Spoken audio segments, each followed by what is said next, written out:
It's time for Media Insider with Herald Editor-at-Large Shayne Currie. Shayne, good morning. Morning, Ryan. Good to see you.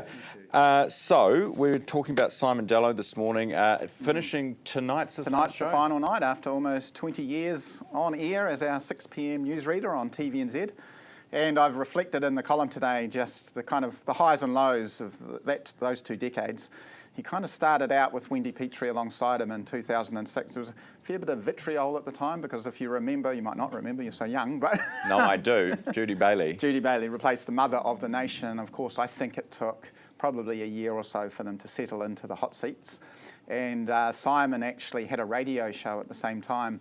And I remember 9 months in, and we talk about it in the column today, he actually went on the front foot against some pretty nasty letter writing that appeared in the Herald, actually, where a letter writer accused both of them of being Stepford Muppets and basically cardboard cutouts and not really up to scratch. But I think over time, and pretty quickly actually, they settled into those roles professionally and have become part of our, media Part landscape. of the furniture. Yeah. They've been there a long time. Well, in Simon's case, a very long time. Yeah, so big night for him. Big night. Yeah. And I think TVNZ's got some pretty special things planned for the end of the bulletin tonight. I think Simon himself's probably going to celebrate into the early hours. Yeah, and fair enough, well earned too. Gosh, he looks we've got a different now, doesn't he?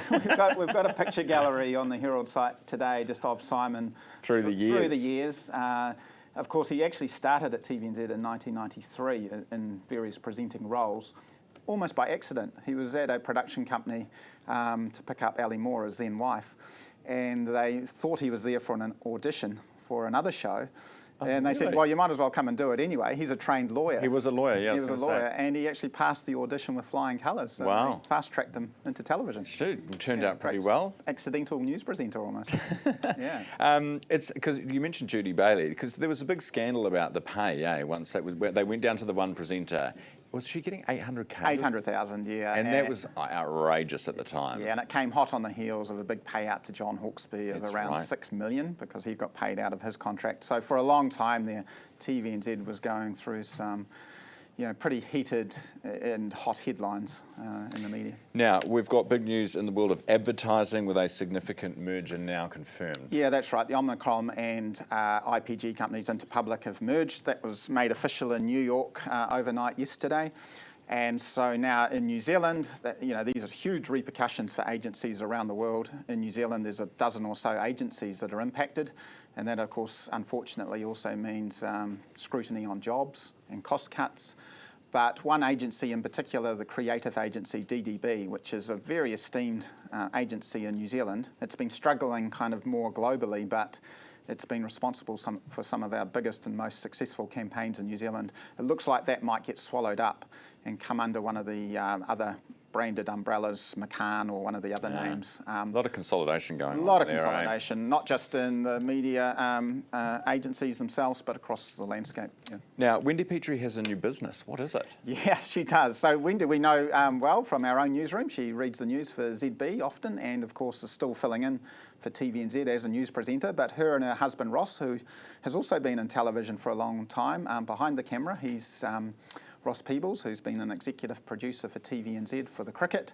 He's actually resigned from TVNZ and they've now bought a franchise, Speedy Signs. So we've got a little bit about that. She's venturing out into the business world. Wow. So they've set up or taken over the Albany franchise in North Auckland. Oh, good on them. That's very cool. Yeah. I thought it was going to be something to do with swimming because she's always swimming. She's very good at it too. She's very athletic. She's actually got a podcast, I think, where she talks to former athletes and current athletes. Very cool. About their exploits. Now, Sky let off some fireworks inside or something? What's this about? Well, no. So for those of us who are rugby fans and watched the Welsh All Blacks Test match last weekend at the Principality Stadium in Wales, which is an indoor stadium with a roof, there were fireworks before the game, and for about the first 20 or 30 minutes, the picture from the actual test match, basically with the digital advertising and the players and the smoke, it combined to create this horrific hologram-like experience where it was kind of almost out of character experience. I was hoping we might have some images, but no, it wasn't a great experience for the viewer, and Sky TV has explained what's happened. And they've also had a please explain message sent over to Wales during the week to Right. make sure it doesn't happen again. Sky bosses also want changes to Stuff's production for the 3 News Bulletin. Yeah, so we've looked at the ratings for the 6 o'clock on the back of Simon Dallow's departure tonight. The ratings for TVNZ compared to 3 News, they used to be very, very close. TVNZ has extended its lead since News Hub's closed, so we looked at those ratings. I went to the Sky TV annual shareholders meeting last Friday, and a question from the floor from one of the shareholders was a very pointed question where Sophie Maloney, the Sky TV chief executive, was asked, now that they own 3 News and the 3 platform, just what are you going to do about the 6 o'clock news? Are you looking at improvements? And she replied in the affirmative that there will be changes ahead of election year next year. I suspect what they will try and do is not replicate what TVNZ does, and I think they'll go for a much more sort of focused news bulletin with maybe more in-depth interviews. A little bit like what we're doing now, we're a lot more kind of live interaction at the desk, just to differentiate it slightly from what TVNZ's producing each night. Okay, interesting stuff.